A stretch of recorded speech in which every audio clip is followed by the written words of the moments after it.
Hello everyone, welcome to my channel. It's me Shreya Pawar. आज हम सीखने वाले हैं ज्योग्राफी स्टैंडर्ड 9 का चैप्टर 1 डिस्ट्रीब्यूशनल मैप्स, उसका पार्ट 2। हमने पार्ट 1 के वीडियो में जो है वह हमने डॉट मेथड और कोरोप्लथ मेथड के बारे में सीखा था, जिसमें मेनली हमने डॉट मेथड में जो है वो ये सीखा था कि कैसे मैप्स के ऊपर डॉट्स बना के हम जो है वो पॉपुलेशन डिस्ट्रीब्यूशन दिखा सकते हैं या फिर कैटल का डिस्ट्रीब्यूशन दिखा सकते हैं। इसके बारे में जो है वो हमने डॉट मेथड में सीखा था, और कोरोप्लथ मेथड में हमने ये सीखा था कि कैसे अलग अलग कलर्स का यूज़ करके, शेड्स का यूज़ करके या फिर ब्लैक और वाइट पैटर्न यूज़ करके जो है वो कैसे हम मैप के ऊपर अलग अलग वेरिएबल जो है वो रिप्रेजेंट कर सकते हैं। इसके बारे में जो है वो हमने कोरोप्लथ मेथड में सीखा था। तो अगर आपने पहले का वीडियो मतलब पार्ट 1 नहीं देखा होगा then please do watch it, और इस वीडियो की जो लिंक है वो मैंने डिस्क्रिप्शन बॉक्स में भी पेस्ट कर दी है, so please check it out from there. और इस वीडियो में जो है वो हम आइसोप्लथ मेथड के बारे में सीखने वाले हैं। So now let's begin with the explanation.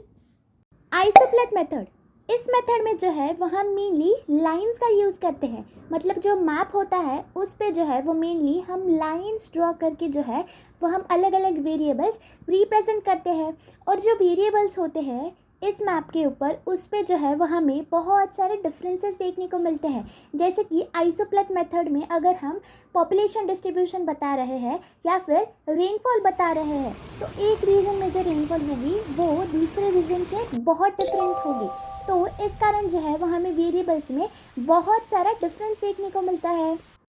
ये जो आइसोप्लथ मेथड होती है ये मेनली हम अल्टीट्यूड दिखाने के लिए यूज़ करते हैं। अल्टीट्यूड मतलब अगर हमें किसी भी रीजन की अगर हाइट बतानी हो तो उसके लिए जो है वो हम आइसोप्लथ मेथड यूज़ करते हैं। जैसे कि माउंटेनियस रीजन्स का अल्टीट्यूड कितना है या फिर प्लेन रीजन्स का अल्टीट्यूड कितना है, इनका सी के इधर से डिस्टेंस कितना है और उसके बेसिस पे इनका अल्टीट्यूड मतलब इनकी हाइट कितनी है, या फिर पुणे कितने हाइट पे है या फिर मुंबई कितने हाइट पे है, इसे भी जो है वो हम आइसोप्लथ मेथड की मदद से जो है वो दिखा सकते हैं।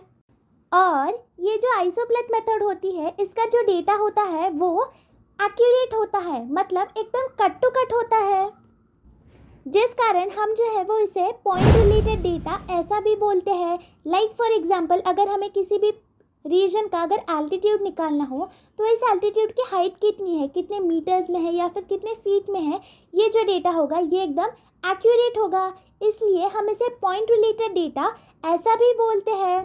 प्लस हम जो है वो आइसोप्लथ मेथड में जो है वो क्लास इंटरवल्स यूज़ करते हैं। मतलब हम जो है वो हाईएस्ट वेरिएबल कंसिडर करेंगे और लोएस्ट वेरिएबल्स, इन दोनों की जो है वो वैल्यूज़ हम कंसिडर करेंगे, जिसे हम क्लास इंटरवल बोलते हैं।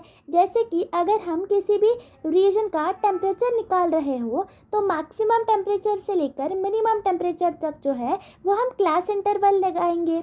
या फिर अगर हम अल्टीट्यूड निकाल रहे हो तो 200 मीटर से लेकर 500 मीटर्स तक लेंगे, या फिर 500 मीटर्स तक 700 मीटर्स में कितने रीजन्स आते हैं ये हम कंसिडर करेंगे। So this was about the isopleth method. I hope that you have liked this video. Thank you for watching.